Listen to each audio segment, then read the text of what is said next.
আরে ভাই, আপনি হাসিনারে সরিয়ে দিয়েছেন প্রধানমন্ত্রী। তো আপনি মানেন আর না মানেন, সে তো ওই দেশের প্রধানমন্ত্রী হয়েই ছিল। এখন প্রধানমন্ত্রী যদি নাকি অবৈধ হয়, তার ওটা যদি আপনি না মানেন, তো রাষ্ট্রপতি কোত্থেকে আসলো? ওই সংসদ থেকেই হয় নাই রাষ্ট্রপতিটা?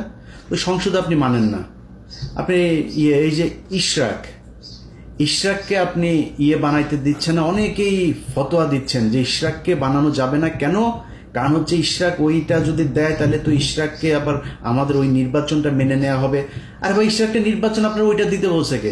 ইশরাককে তো মানুষ নামই দিয়েছে জনতার মেয়র। ও এমনিতে যায় বসবে, ওরা আপনার ওই নির্বাচনের হিসাবে দেওয়ার দরকার। অনেক জায়গায় বসাচ্ছেন না লোকজন। আপনি রিটায়ার্ড পুলিশের লোককে আইনে পুলিশের আইজিপি বানাচ্ছেন, কমিশনার বানাচ্ছেন।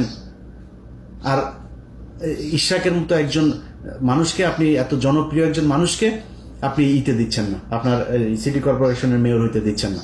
তো এইসব মানে বানায় নিজেদের ভেতরেই করে। বিএনপি জামাতের ভিতরে বিশাল ফাটল।